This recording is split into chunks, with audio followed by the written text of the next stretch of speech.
తర్వాత మా అక్కగారు చనిపోయారు. మా అక్కగారు చనిపోయిన రోజు నుంచి నేను ఆమెతోటి రోజు భోజనం చేస్తూ ఉండేవాడిని. అంటే పెద్దవాళ్ళు ఒక యాంకర్ లేకపోతే 1 yearలో చనిపోతారు. మీరందరూ కూడా చూసి ఉంటారు అది.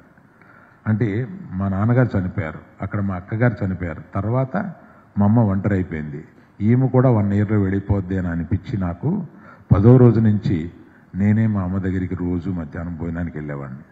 సో ఆవిడకి ఒక యాంకర్, వాడు ఏం తింటాడు, ఏముంటాడు, ఏం వండాలి, ఇలాంటి దాని మీద ఆమెకు ఒక యాంకర్ క్రియేట్ చేసి, తర్వాత లాస్ట్ 2 yearsలో ఆమె అస్వస్థతకు గురవుతుందని చెప్పి మా చెల్లెలు వసంతలక్ష్మి ఆ వికెట్ గేట్ తీసేసి తన ఇంట్లోకే తీసుకొచ్చి పెట్టుకుని డాక్టర్స్ పర్యవేక్షణలో ఆవిడ్ని రక్షిస్తూ వచ్చారు. అటువంటి ఆమె ఈ ప్రయాణంలో ఆమె ముగించిన ఈ తరుణంలో నేను కొంతమందికి తప్పనిసరిగా కృతజ్ఞత చెప్పుకోవాల్సి ఉంది. దానికి కూడా ఇదొక కారణం.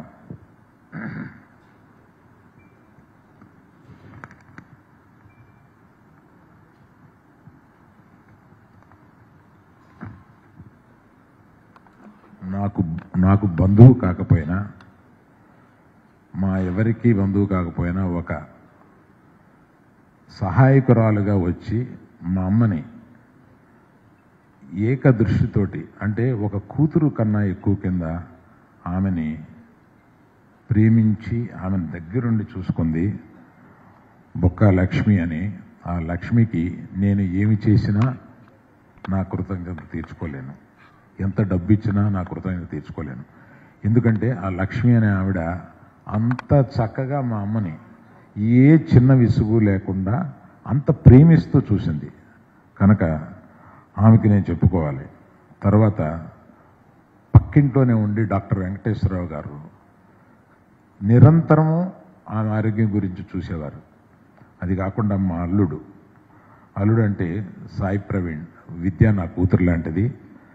విద్యామాధురి మీ అందరికీ తెలుసు.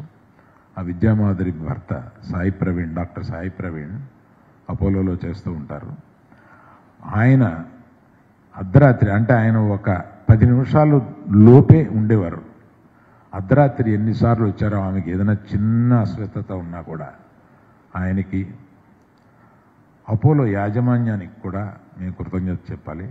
తర్వాత అపోలోలో డాక్టర్ సుబ్బారెడ్డి అని ఒక డాక్టర్ గారు ఉన్నారు.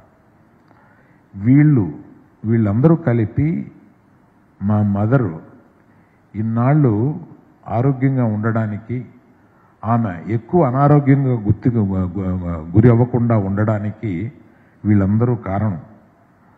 వాళ్ళందరితో పాటు నా స్నేహితుడు గోపీచంద్ ప్రతిదానికి నన్ను అడ్వైస్ చేస్తూ మా అమ్మని ఎలాగ లాంజివిటీ తీసుకురావాలి అనే దాని మీద అతను కూడా ఎప్పుడూ నన్ను అడ్వైస్ చేస్తూ ఉండేవాడు.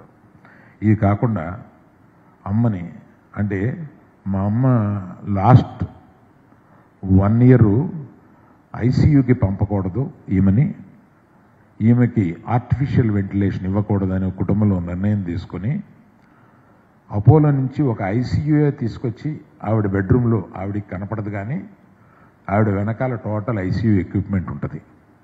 అలాగా ఐసీయూని ఆవిడ దగ్గర తీసుకొచ్చాం కానీ ఆవిడని ఎప్పుడు ఐసీయూకి తీసుకెళ్ళలేదు. అది కాకుండా ఆమెని నిరంతరం ఒక 2 నర్సులు, ఈ లక్ష్మి, అందరూ చూస్తూ ఉండేవారు. ఆ నర్సుల్లో ఆమెని చివరి వరకు జాగ్రత్తగా చూసుకున్న వాళ్ళల్లో శివపార్వతి, క్రాంతి, నిష అనే 3 నర్సులకి నేను మనస్ఫూర్తిగా కృతజ్ఞత తెలియజేస్తున్నాను.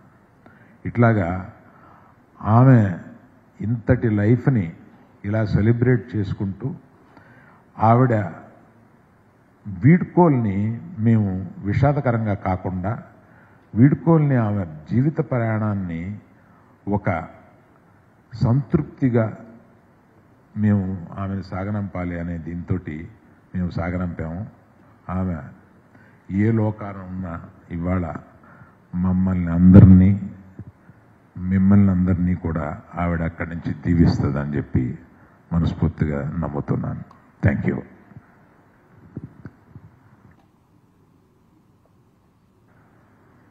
మీకు చిరంజీవి గారికి కళ్యాణ్ బాబు